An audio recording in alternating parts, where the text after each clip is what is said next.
Practice make you perfect. ഇന്നത്തെ practice Azhikode ബീച്ചിലുണ്ട.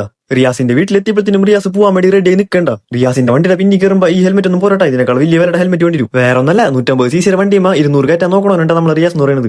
ഇപ്പൊ പയ്യെ പോണത് വേറെ ഒന്നല്ലട്ടാ, ഗ്രൗണ്ടിൽ പ്രാക്ടീസ് ചെയ്തിട്ട് സൂചി പഞ്ചരട്ടി നിൽക്കണം. അതുകൊണ്ടാണ് പയ്യെ പോണത്.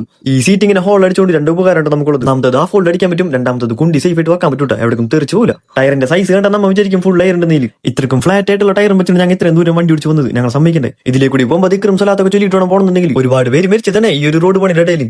റിയാസിന് പിന്നെ കോൺഫിഡൻസ് ഉണ്ട്, അതിന്റെ മുകളിൽ നിന്ന് കട്ടടിഞ്ഞ് വീണാലും അതിന്റെ ഇടയിൽ കൂടി പോകുന്നു. റിയാസ് ഖാനെ കണ്ടപ്പോ ഫാൻസ് ആര് ബസ്സിന്റെ പിന്നിൽ ഞാൻ കിടക്കണം. നമ്മുടെ ഏരിയയുടെ ഭാഗത്ത് നിന്നാണ്ട് ഈ ഒരു ഫാൻസ് എന്ന് പറയുന്നത്. ഈ ഭാഗത്തുള്ളിൽ നല്ലൊരു സ്പോട്ടാണ് ഈ കാണുന്നത്, പക്ഷേ ഇവിടെ പ്രാക്ടീസ് ചെയ്യാൻ സമയക്കില്ല. പറഞ്ഞു വരുമ്പോൾ ഇതും ഒരു പാർക്കിംഗ് കണ്ട ഞായറാഴ്ച മാത്രം തിരക്കുണ്ടാവുള്ളൂ, ബാക്കിയുള്ള ദിവസങ്ങളിൽ സുഖമായിട്ട് പ്രാക്ടീസ് ചെയ്യാൻ പറ്റും. ഈ വണ്ടി ഉപയോഗിച്ചിട്ട് ഗ്രൗണ്ടിൽ മാത്രം പ്രാക്ടീസ് ചെയ്തിട്ടുള്ളൂ. നല്ല ഗ്രിപ്പുള്ള സ്ഥലം കിട്ടിയപ്പോൾ റിയാസിനെ നോക്കി കൊഞ്ഞാനും കുത്തന വണ്ടി ഏവോണ് പുല്ലിന്റെ ഇടയിൽ കൂടെ ഒരു ബോട്ട്. ഇവിടുത്തെ അറ്റ്മോസ്ഫിയർ ആണെങ്കിലും അടിപൊളിയാണ്, പ്രാക്ടീസ് ചെയ്യാൻ പറ്റിയ സ്ഥലം. ഇവിടെ പ്രാക്ടീസ് ചെയ്യുമ്പോൾ മെയിനായിട്ട് ശ്രദ്ധിക്കേണ്ട കാര്യം എന്ന് പറഞ്ഞാൽ സൈഡിലേക്ക് പോകാണ്ട് നോക്കാം പ്രാക്ടീസ് ചെയ്തിട്ട്. കണ്ടില്ലേ നിങ്ങൾ നോക്കി നോക്കിയേ, നല്ല ശാന്തമായി കിടക്കുന്ന സ്ഥലം. ഇവിടെ വന്ന് പ്രാക്ടീസ് ചെയ്യാൻ അടിപൊളിയുണ്ടോ. എപ്പോഴും ഗ്രൗണ്ടിൽ പ്രാക്ടീസ് ചെയ്യാൻ ഓരോരുത്തർ കാര്യം പറഞ്ഞാൽ ഗ്രിപ്പിന്റെ ബേസ് ചെയ്ത് നോക്കുമ്പോൾ ഗ്രൗണ്ടിൽ പ്രാക്ടീസ് ചെയ്യേണ്ടതും ഇതുപോലെ ഇന്റർലോക്ക് ചെയ്ത സ്ഥലത്ത് പ്രാക്ടീസ് ചെയ്യുന്നതും നല്ല രീതിക്ക് വ്യത്യാസമുണ്ട്. എപ്പോഴും ഗ്രൗണ്ട് മാത്രം ഫോക്കസ് ചെയ്യാണ്ടിരിക്കുക, ഇതുപോലെ ഗ്രിപ്പുള്ള സ്ഥലത്തും ഫോക്കസ് ചെയ്ത് നോക്കാം. ഒരുപാട് ആഴമില്ലാത്തതുകൊണ്ട് അണ്ടർ വലിക്കൊന്നും പറ്റില്ല. ഞാൻ നേരത്തെ പറഞ്ഞത് ഇങ്ങനെയുള്ള സ്ഥലത്ത് പ്രാക്ടീസ് ചെയ്യുമ്പോൾ നല്ല രീതിക്ക് ശ്രദ്ധിക്കാട്ടോ. നേരെ പോകുന്നത് കായലിൽ കണ്ട. ഇത്രേ ഉള്ളൂ ഇന്നത്തെ വീഡിയോ നടന്നത്. അപ്പോൾ ഓക്കെ ബൈ.